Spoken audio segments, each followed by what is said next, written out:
Hey y'all, it's Nat. Welcome back to Adjuster Hour. Today I'm thrilled to be joined by Abraham Hanze, AIC PTC, an executive general, we had to say it, an executive general adjuster who handles some of the most complex, large loss property claims in our industry. He's also a U.S. Navy Hospital Corpsman, serving with the Marine Corps, a leader, innovator, and most importantly, a devoted husband and father. Abraham brings a rare blend of technical expertise, construction knowledge, military discipline, and heart for service. Today, we'll dive into his career journey, lessons learned from large loss claims, and his vision for the future of adjusting. Let's get started. So, welcome. Thank you for joining us today. How are you doing? Thank you so much for having me. I appreciate it. I'm doing well. It is a beautiful day here in Central Florida, and I'm enjoying, as I always do, my middle of the day work, document production, desk time. So, Yeah, I hear you. I feel you. I got some desk work that's calling my name too. So let's go ahead and get started. You have such a unique position. Tell us about what you do exactly at DDA Forensics. yeah. I have a dual purpose and a dual job, if you will. I work with DDA Claims Management as their executive general adjuster, handling all commercial properties here in the Central Florida area and leading a team of adjusters in complex commercial property type of losses, including subrogation and some light liability work. Oh yeah. Um, when we talk about residential commercial, we're meaning condominium owners associations, homeowners associations.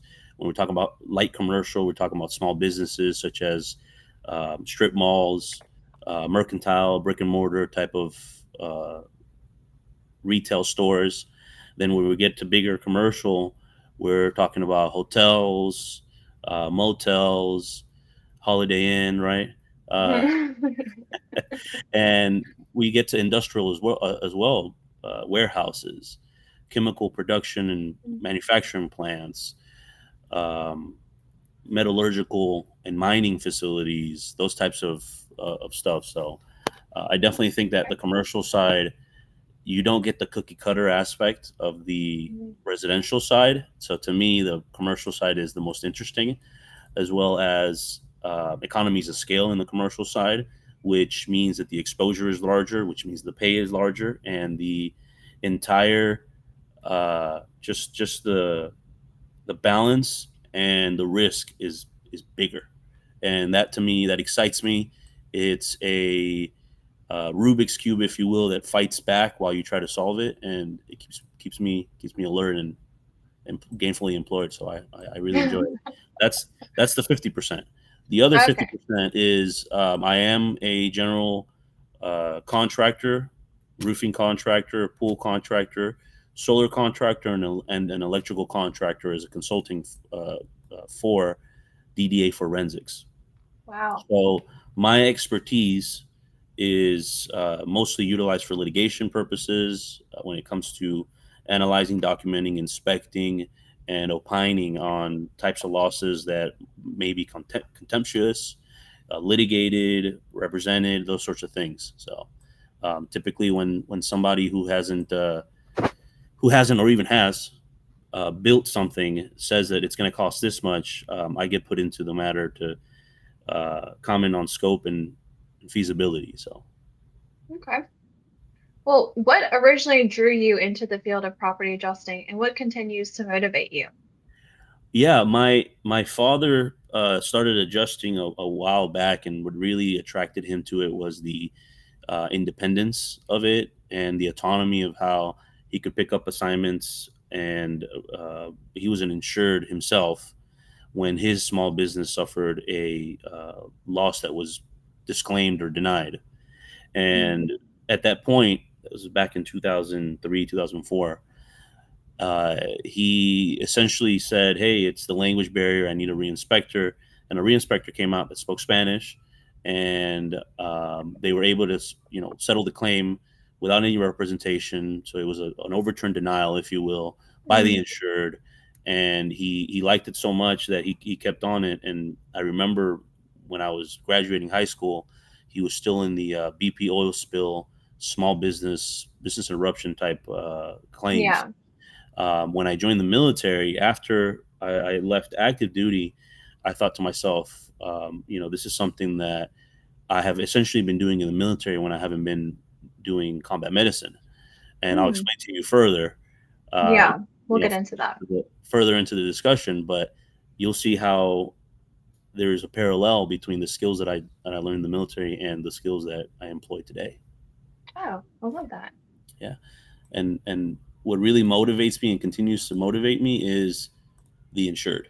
I Mhm. absolutely love dispelling the preemptive or biased view on the insurance industry. I enjoy coming into a property and being told that I'm the big bad wolf, and being when I leave, they give me a hug. Mhm. They were I enjoy that. they were embracing for impact, Mhm. you know, and when they see that I humanize the insurance industry because it is a faceless company, right? Mhm. Obviously, it's not a talking, walking company. Now, a lot of times insurers will try to give a face by having spokespeople and commercials and such, which sort of softens up the corporate statute of how hardened they're supposed to be and how they're profit driven. But to me, you know, Mhm. I give that familial and approachable sense to the insurance industry. I like to think so anyway. Do you think that skill lacks in our field of adjusting? I think overall, not just adjusting. I think overall, it is a Mhm. soft skill, Mhm. not being a jerk, not being a jerk, and being so incredibly open and uh, Mhm. empathetic and charismatic and open. Those Yeah. sorts of things inspire trust, right? Yeah.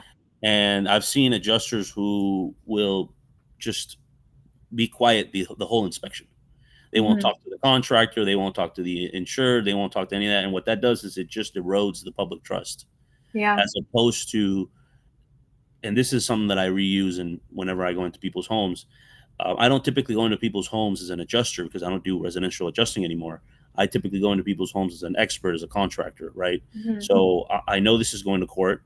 I know I'm most likely going to get deposed on this, but I still come in with an open, communicative, empathetic approach. Mhm. And one of my very common and overused lines is, "You have a beautiful home," and I mean that Yeah. sincerely. And I mean that sincerely. And even though I repeat it in almost every home, I mean that sincerely because I focus on the part that I think is beautiful of their home. Mhm. So I mean it sincerely, and I tell the truth, and that typically opens us up, sort of I like love that. an icebreaker, if you will. And I I love and that. and, Yeah. and if it doesn't open us up, I follow it up with, and I go into people's homes professionally. So Yeah. So this is you're the expert on yeah, beautiful yeah. You homes. you have a beautiful this painting. Tell me the background to Mhm. this painting. Is it Yeah, you're meaningful getting to to know you? them. Right, and they Yeah. open up. They open up. I really feel like that is the way, the strategy to go when you're inspecting is to be open, have that communication, that two-way channel. It doesn't have to be we're against each other. We're all here just Yeah, doing our job, and whatever the right way is, that's what we're going to do. And sometimes you're not going to like it, but we're just here to do our job. So you can do it a certain way where it's pleasant for the insured. So, absolutely. I specifically, and a lot of my clients that I bill time and expense will see this on their billing sheet. I specifically mhm. allot 15 minutes before and 15 minutes after for discussions with the insured or the representative. Mhm. The 15 minutes before is, Mr. or Mrs. Insured, Mr. or Mrs. Representative of this company, of this business. Can you please walk me through? Tell me the events before and after the loss. What have you noticed? What and how can I amplify your voice in my report and make sure Yeah. that your voice is heard? Now, if you tell me, this is wind related, and I am not of the opinion that it is not based on anecdotal and empirical and scientific evidence, then we have a disagreement. That's in the last 15 minutes that I allotted. where I would explain why or why not I agree or I don't agree with you. So I take a different approach, if you will, and that open approach. Adjusters don't typically share that anymore, where they say, "Well, I didn't find any hail damage, or I didn't find anything." That is sort of a lost art in our industry that used to happen, right? Yeah. Because as a society, we're almost evading conflict. But when Yeah. you are expecting to manage the expectations of, or anticipating to manage the expectations of the insured to try to soften the blow of, hey, there's no hail damage on your roof, and this is how I know, and this is why I know, then the chances of litigation are incredibly lowered.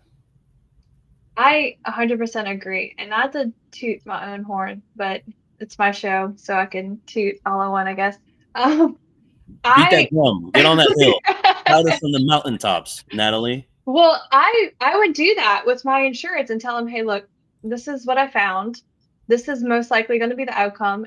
And I'll do my disclaimer. It still has to be reviewed by the examiner. You know, they have the final say so, but here's what I'm seeing and here's why. And you're giving them bad news, but like you said, it lowers the chances of litigation. I've only had one file as a field adjuster that I handled go to go into litigation. One file that I've been Wow. deposed on because I've always been honest and talking with the insurer, and it's just communication. They're not gonna like it. Now things happen, but yeah, Two, I love that. two things specifically to that is I give them the reasoning as to why. The reasons why, yeah. Yeah, and Yeah. well, what about, and I show them even my camera, and I show them the pictures, and they're Yeah. like, "Oh, can you share those pictures?" Well, I can't because it's proprietary information of the insurance company. However, I can show you here because you're here now. So I Yeah. show them some of the pictures, and I say, well, this over here, this is blistering, and blistering happens whenever moisture is trapped within the different layers of the shingle. And I explain to them a shingle is a Yeah. fiberglass mat. It is asphalt impregnated. Asphalt is a derivative of petroleum, and I explain to them how over the time, I give them the analogy that a road, a newly laid 1 inch or 2 inch overlay on top of a road is black tar when they first lay it. But over 15 years of expansion and contraction, it loses its elasticity and its ability to contract and expand because the oils of the petroleum are affected to UV light and it goes white. And the same thing happens to your shingles in a very similar manner. The degranulation is just, and I really go into it. I explain, and that wins them. It either wins them over, or they if they disagree, then I use collateral sightings. Yeah. I explain to them the soft metals. I explain, and I have a 3% litigation in the state of Florida, which 60% is the average. And where I used to work, some adjusters were up in the 80% of litigated files, meaning 8 out of 10 claims that they touch. And these are large Yeah. commercial. Large. Yeah. Yeah. So we're talking about millions of dollars of contention here. So for me to have a 3%, That's I think is huge. Yeah. impressive. But for you, one claim litigated, that's No, I've awesome. handled a lot of reinspected files though. Yeah. Now the reinspected files I had to come in afterwards and clean up messes. That was typically my role after the cat adjusters leave. I'm still in Louisiana. I'm here, and all of the reinspections. That's a whole different story. But Yeah, me as the especially when first. you live in a catastrophe prone region, such as state of Florida here. Whenever all the other Yes. adjusters would leave, I remember I got probably 30 something re-inspections of 50, 60 building HOAs and COAs after all the adjusters left. Wow. And what it does is, I mean, it gives you business for years to come, which is a good thing for you, but it's not a good thing for the insured because they're waiting. Yeah. It's a They're snooze, waiting. constant snooze button, right? So, and loss creep starts to happen, where the loss, if it's not been mitigated to to how it's supposed to, because they haven't identified it, it's very hard for an insured to look at all 30 other buildings, right? Yeah. Even Yeah. though, yes, they have the conditions and requirements post loss to do something like that, it's easier said than done.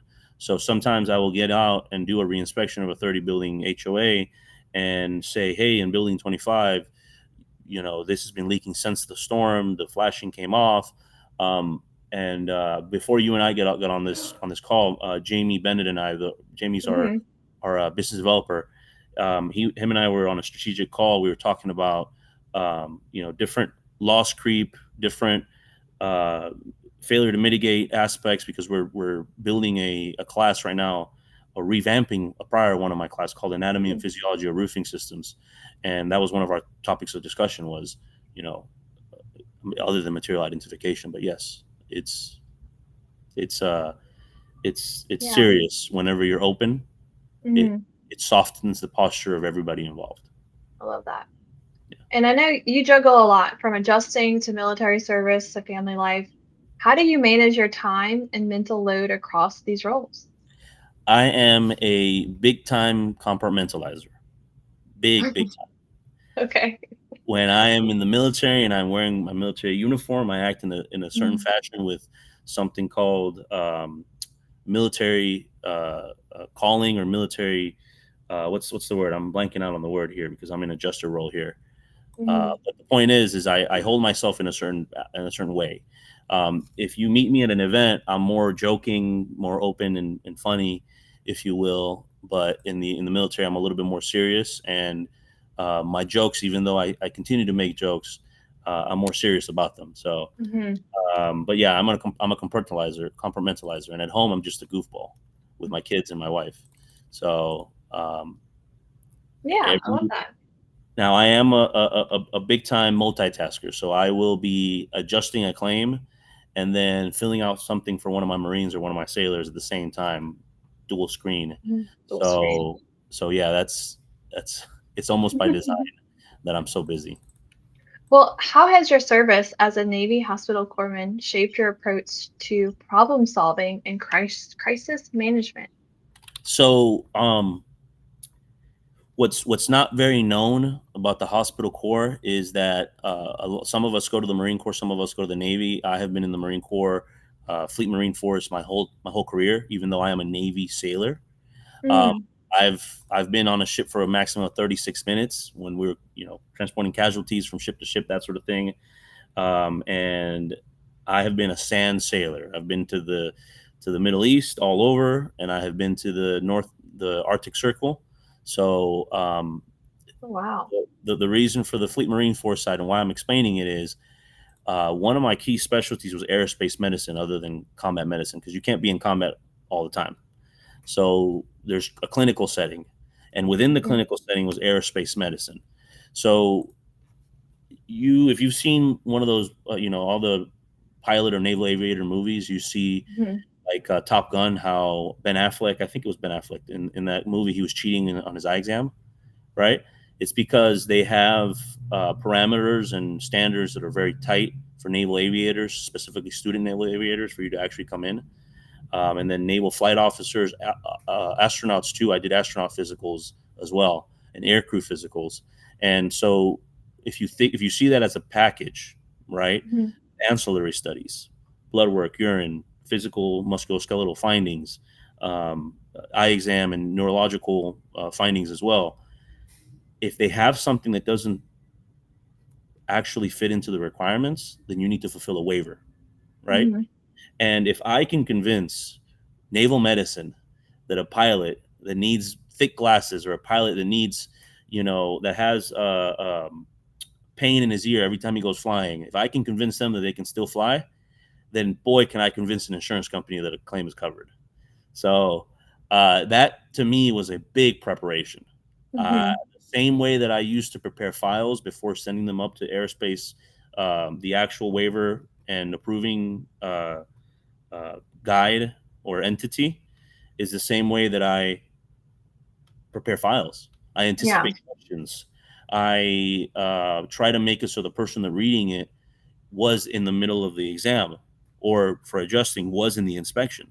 Yeah. Uh, for example, my estimates and my photo sheets, if you put them together, side by side, if you scroll down at the same speed, you're going to see the same. If I estimate the kitchen, and before the kitchen I estimated the ballroom, and after the kitchen I estimated a suite, 1300, Yeah.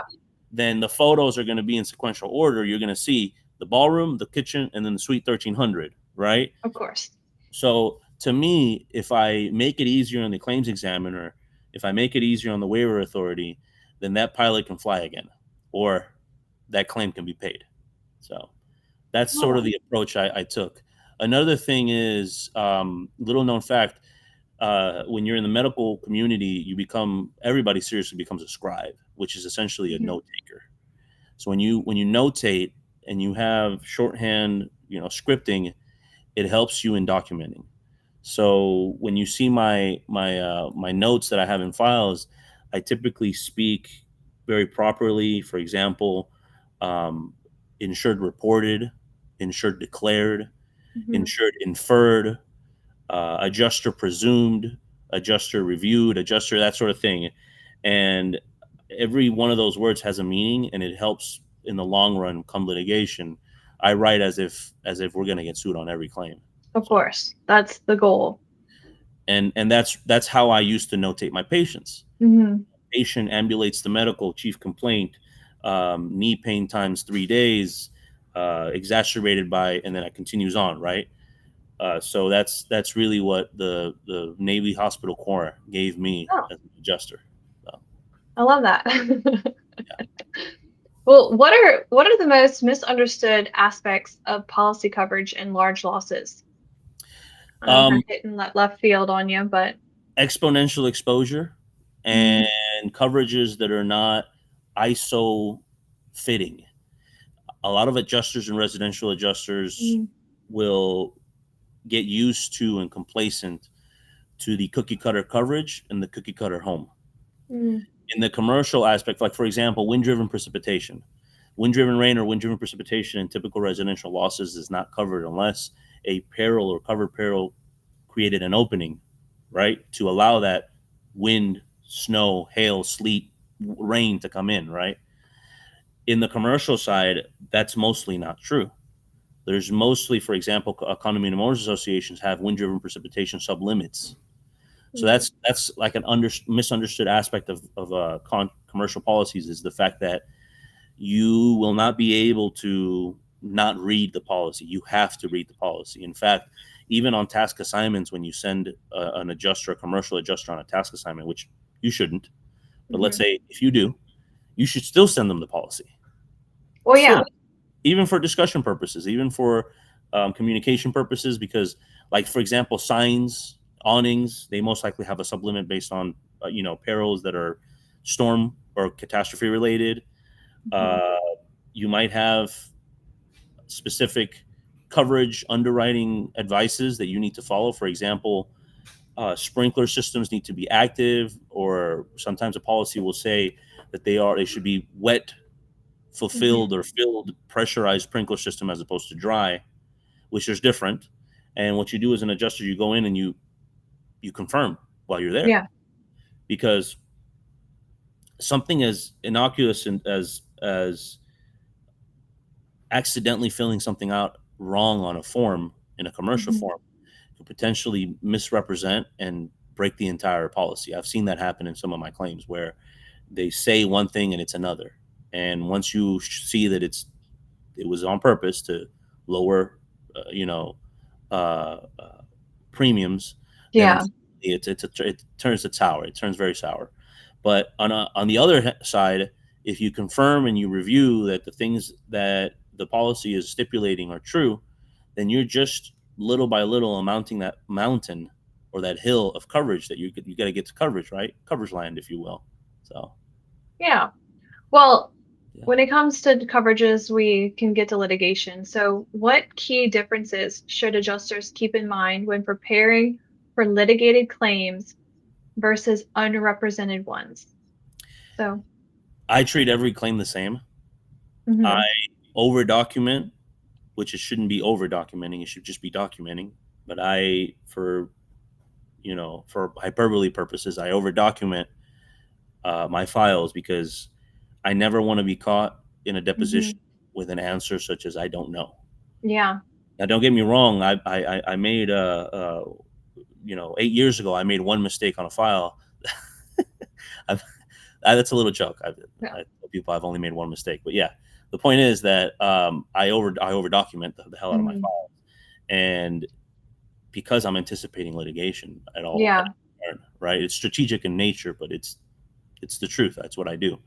And I think that even though that slows down potential earnings for adjusters, meaning you're taking a little bit longer, it helps you retain clientele. If Hmm.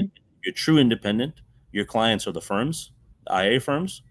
And even though you're not as fast as the guy to the left or right, you are the repeat offender, if you will, Hmm. when it comes to dropping all these. It's almost like you do your job so well that your punishment is more work, right? Yeah. So Yeah. that's going to happen to you. You're going to be that gnat that does Hmm. re-inspections Yeah. because you're good at what you do, right? So in my Hmm. eyes, if you got to slow down a little bit to over document, Hmm. that's the best thing you can do. I love It that. al- Yeah. it also serves the insured positively. Yeah. And you're only as good as your last claim. So do it the right way. Take your time, over document, prepare as it's going to litigation, and never say something that you wouldn't want to say in front of a jury. That's right. And I hate to say over document. The only Hmm. reason why we're saying over document as opposed to saying what's right is just document is Yeah. because the industry, it's almost as the independent adjuster, the quality of the independent adjuster has diminished in a way. And Hmm. this is not trying to break or against the independent adjusters. This is just data that I've seen and trends that I've seen in the industry where carriers have lost the trust of the independent adjuster and they're using uh, sort of mail piecing tools like a Hmm. ladder assist independent inspector or a task assigned contractor or those sorts of tools, right? Or a virtual inspection, which they have their place in their time, right? The benefit of a virtual inspection is expedited payment. However, you with that quantity overload, you lose quality, right? Yep. So yes, the benefit is they get payment faster, but the cost is the potential Hmm. percentage of variability, right? Well, let's talk about that some more too, because I Yeah. just did a post about this yesterday. I don't know if you saw my post, and that's why you're Did saying this, but I just posted about this is that carriers are moving towards these. I know we're third party vendors as an IA firm, but they're moving to these other third party vendors such as inspection only, ladder assist, to do the job that the adjuster can do, should be doing. And we have really great adjusters that are just sitting on the sidelines that are true adjusters. And we let some bad apples or some, I don't know, profit margins get in the way of that, and we're cutting corners now. But like you said, I think the end game is going to be more money in litigation than when you should have started with a true through and through adjuster inspection, you know? you, do you want my honest opinion on that? A lot of Yeah. people, a lot of people, especially outside of the insurance industry, equate it or say that the catalyst is corporate greed. I don't believe Hmm. so. It doesn't make sense to me for it to be corporate greed. Hmm. Why in the world would a big box uh, Super Bowl advertising insurance company use a ladder assist direct inspect should they not have the serious dire need with a low demand, or excuse me, a high demand and a low supply? Hmm. It's about survivability. When you are in these boardrooms and they're discussing high level inspection metrics, they're discussing how to give the promise of the insurance company to the insureds. They unfortunately, based on the lack of talent and Hmm. the eroded trust, if you will, of independent adjusters, I'm not saying it's all, but there are Yeah. bad apples, like you mentioned. Hmm. Insurance companies are forced to pivot. And unfortunately, they pivot to those third party vendors that are unlicensed. Hmm. And it is a means of survivability, not a means of corporate greed. Now, in the front end, do they save a little money? Yes, but just as you're mentioning, the Hmm. file, the ALAE, the anticipated loss adjustment expenses grow Hmm. the life of the file. That the average, should you have used an adept and highly technically acumen adjuster, Yep. are way higher, I agree. way higher. You add them all up. All right, well, $200 for this guy, 300 for this guy, 200 for over here. They add up to a much higher than what it would have been should you have had a good adjuster out there. Hmm. So And it's they're there. They're there. Um, they're there. They're not being utilized. But why is that? Why do you think? there's such an influx of new adjusters.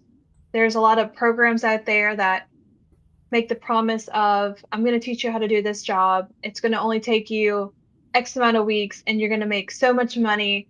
So you need to become a licensed adjuster. There's business plans out there that are advertising that.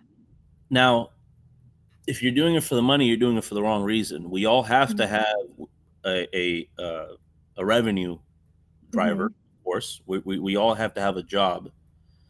But I mean, I could easily stop adjusting and just be a full-time contractor and make a lot more money.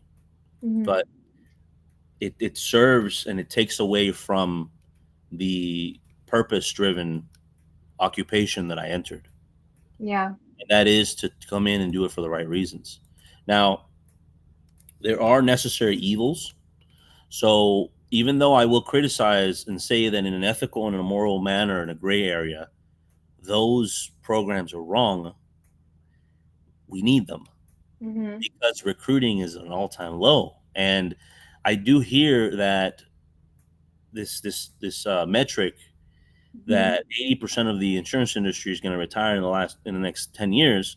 I mean, yes, you've heard that metric for the longest time, but the independent insurance model, independent adjuster model has changed just almost foundationally.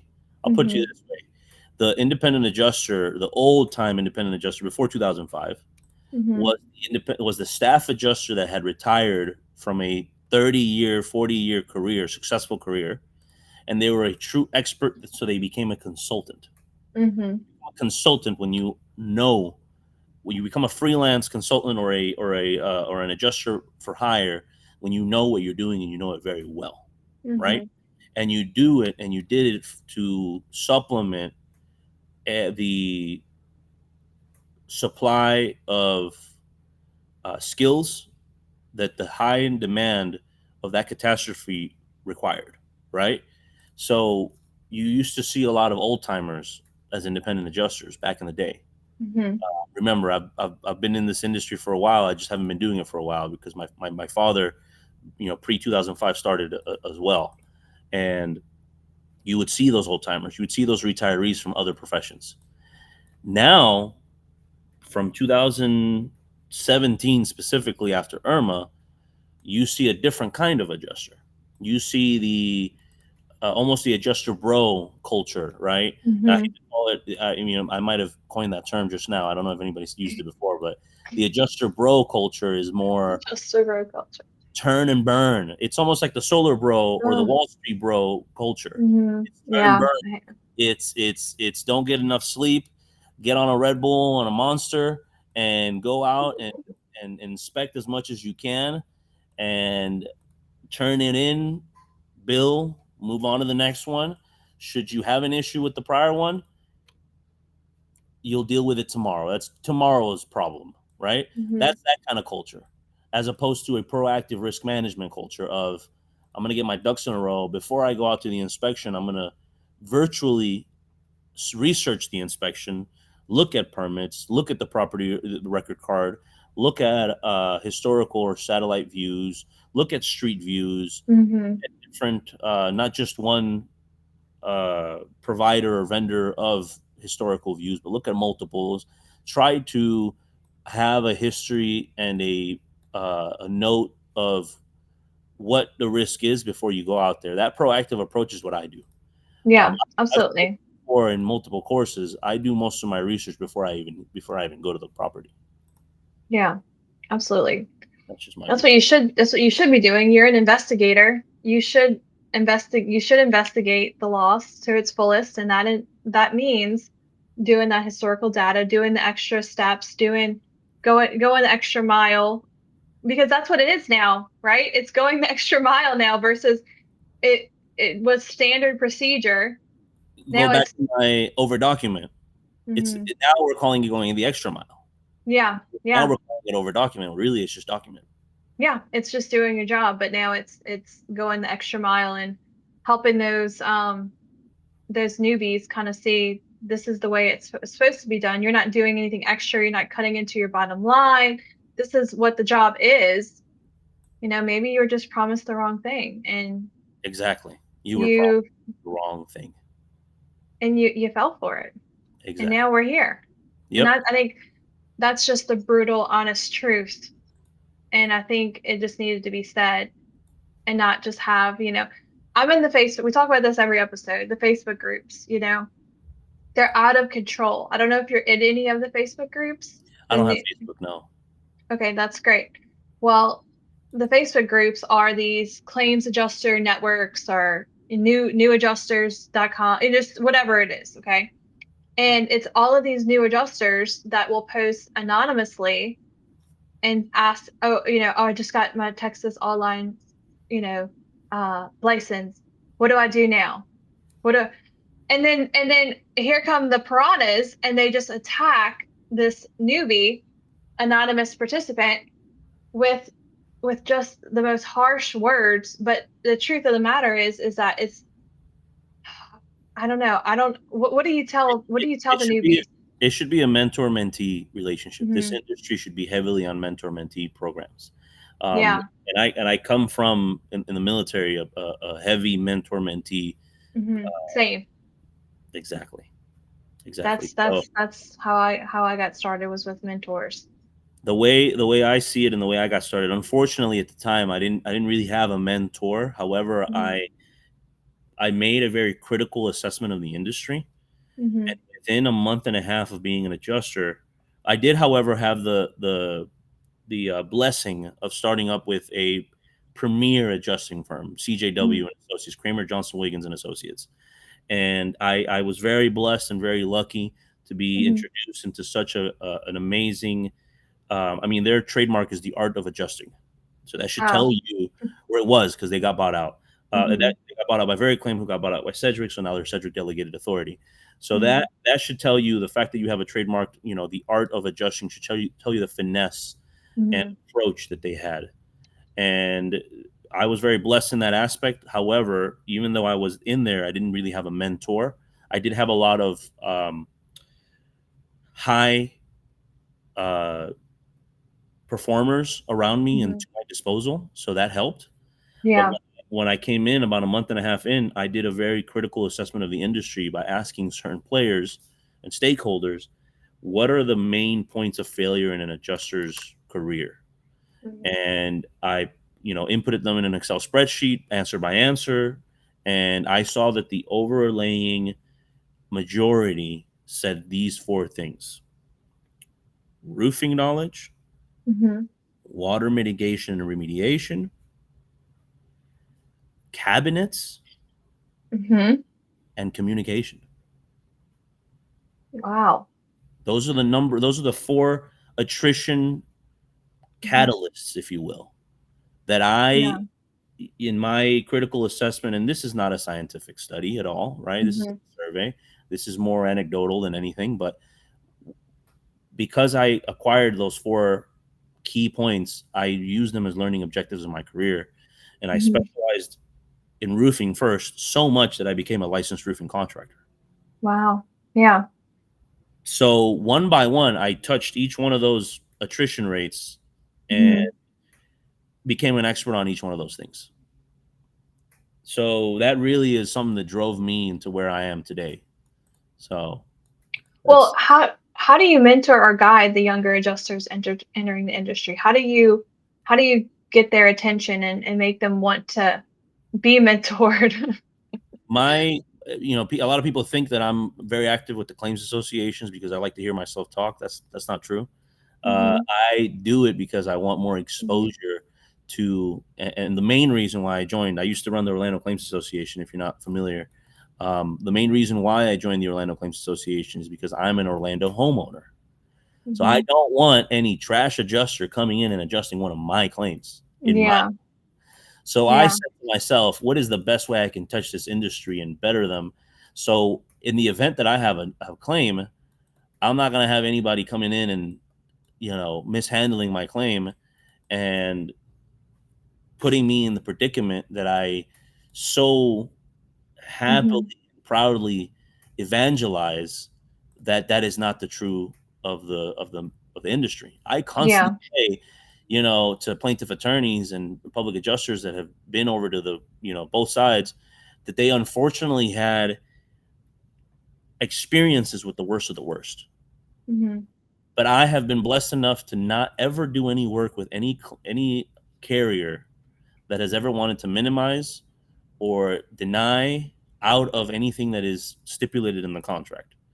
I have Mm-hmm. never done any. All the carriers that I have done work for have been wanting to pay what is owed, not a Yeah. penny more, not a penny less. Yep. Yep.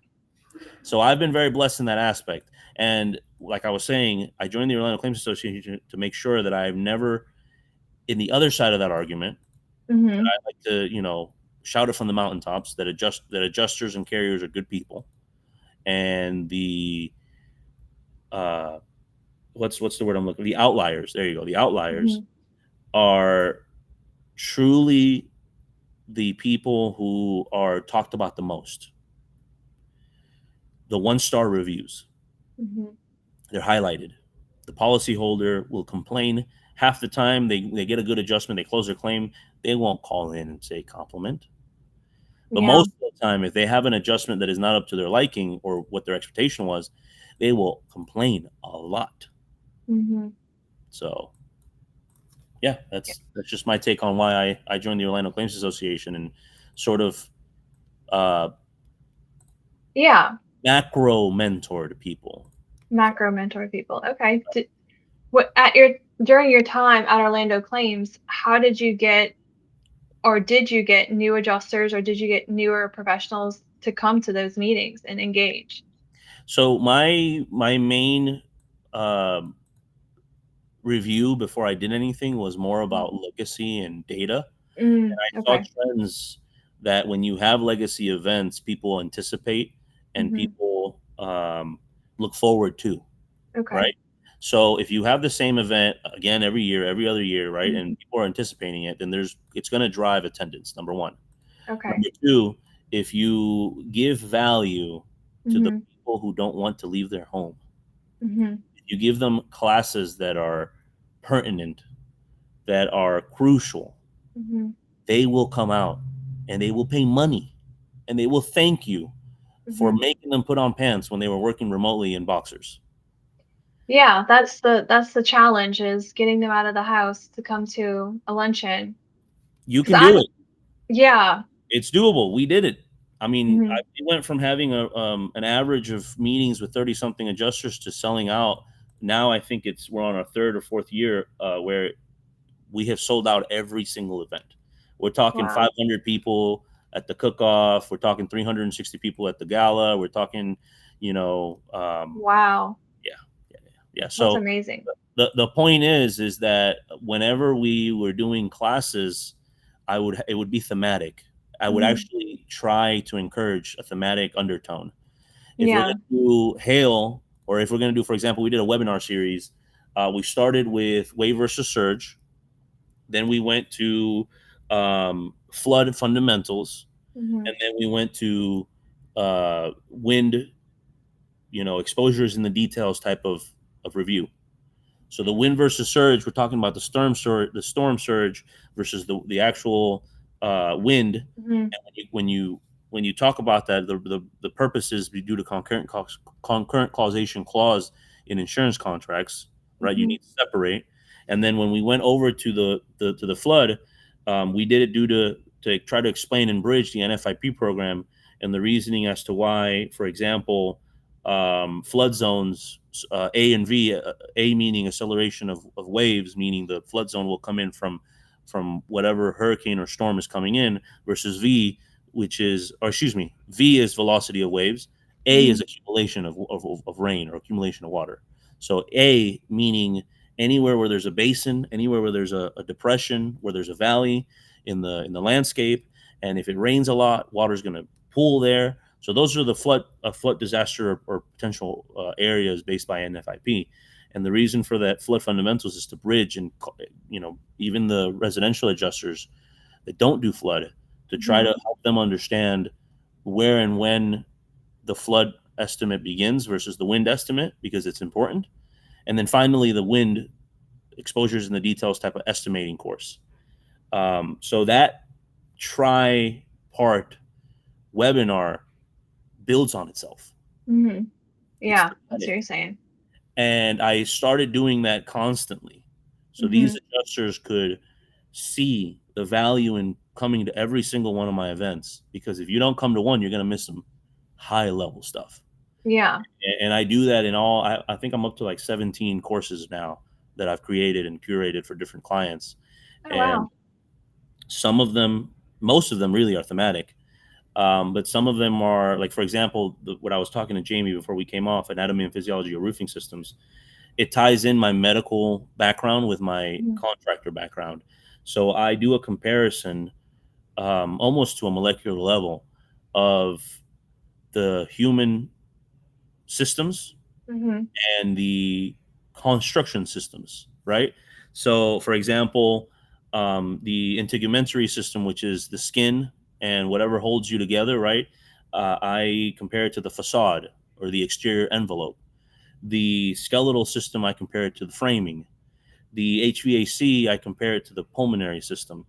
The cardiovascular system is cut into two things. You know, the Mm-hmm.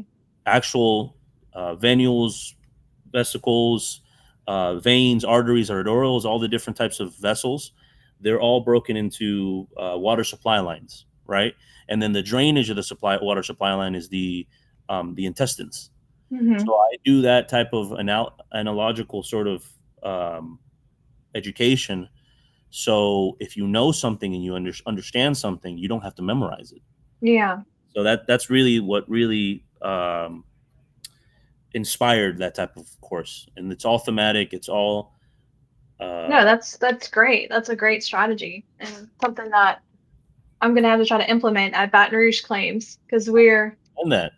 we're starting from the bottom of the barrel with about 5 people.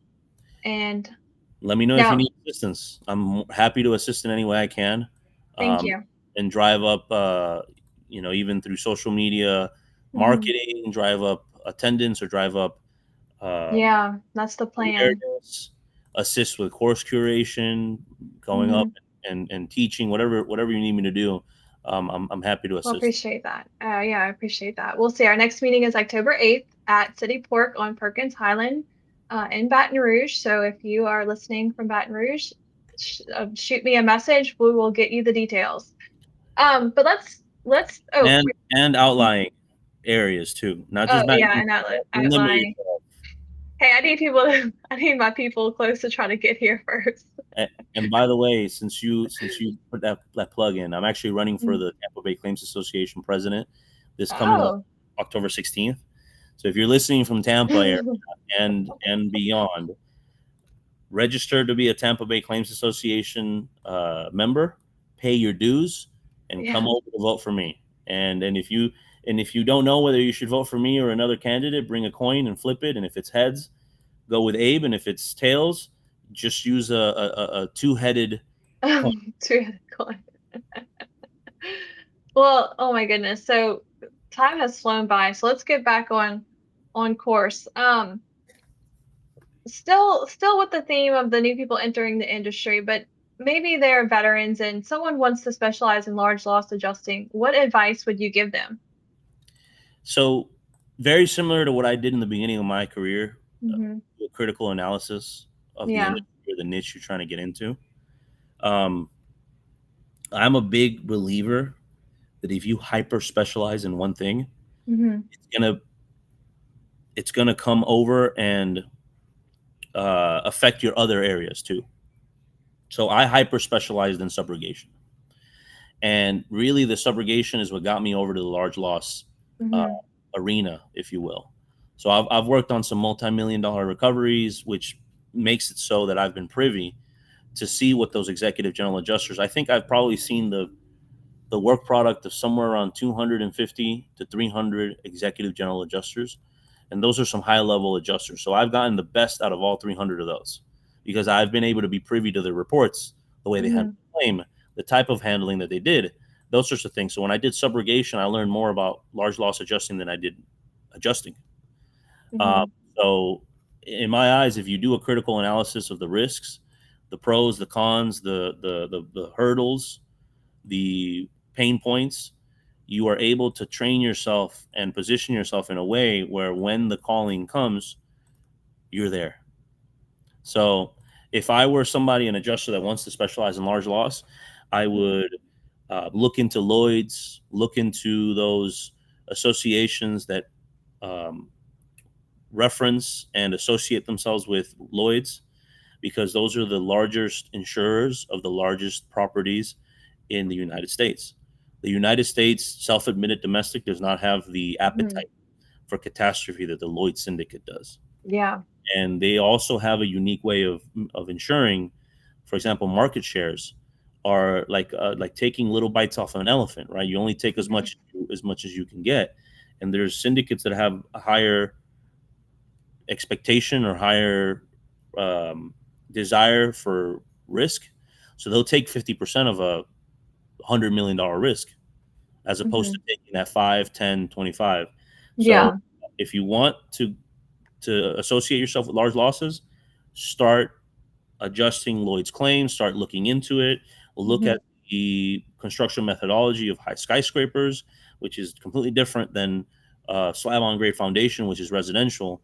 We're talking Mhm. about pylons, deep driven pylons. We're talking about engineered multi level foundations that are built and buried into the ground. The stilts is not sufficient, right? We're talking Mhm. about foundations that are very complex, right? And look into the difference between the window system versus window curtains versus Mhm. different types of precast and strengthened anchored concrete versus lightweight concrete. Look at some of the commercial properties when it comes to low slope roofing, TPO, which is thermal polyolefin membrane, PVC, polyvinyl chloride types of membranes, single pine membranes, built up roofs, bituminous layer. Mhm. Essentially, look into what you're trying to get into. I'm gonna ask a question out of left field. So when you were saying studying the skyscrapers and the foundations that Right. are underneath the ground, Mm-hmm. what what projects or landmarks have you studied? Have you kind of had a favorite landmark where you studied the engineering of that foundation and how it was built? Yeah. So in my high school days, I actually Mhm. had an introductory drafting class. So we Mhm. did study a lot of Chicago Oh, okay. architecture, Yeah. and a lot of. But funny fact here. To build in Dubai for a certain period of time, you had to be a contractor, a general contractor licensed in New York, which is Oh. Yeah, which is yeah, yeah. a little oxymoronic, right? Mhm. But I'm a big fan of architecture and construction, Mhm. and the Lloyd's type of and when I say Lloyd's, I'm talking about Frank Lloyd Wright type of construction, as Mhm. opposed to and I forget what her name is. Was it the Iranian or Iraqi architect?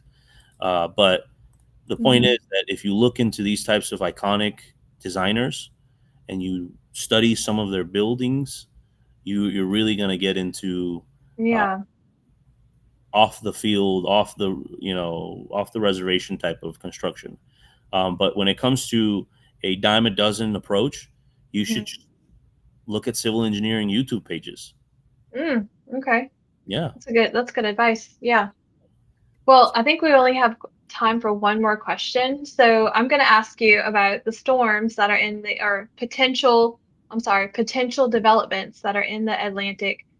Do you think the storms are coming and do we want them to come? I think you know what my answer is. I don't want them to come because I think it's almost like that Wall Street Journal article, and I'm standing up by the way. It's almost like Hmm. that Wall Street Journal article about solar panels and how the federal tax write-off is being taken away Hmm. for renewable energies, and it's almost the best thing to happen to the solar industry. That's what they're trying to spin. Hmm. They're basically saying because it's harder now to sell solar, it's the best thing to ever happen in the solar industry because you're able to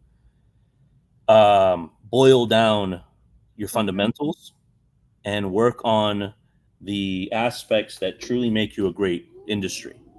In my opinion, if you don't have a storm this year, we're going to be able to trim some of the fat. The adjusters are going to be able to go back to basics, invest in their instruction, invest in their education, go back to community, go to the associations and market themselves, because of the fact that there's less work and you need more, instead of generalizers, you need more specialists. So I think that if we don't have any storms, it could be one of the best things to happen to our industry, so we can go back to the default, which is get these adjusters to catch up with their files and proactively work on the next files, if you will, the non-weather water.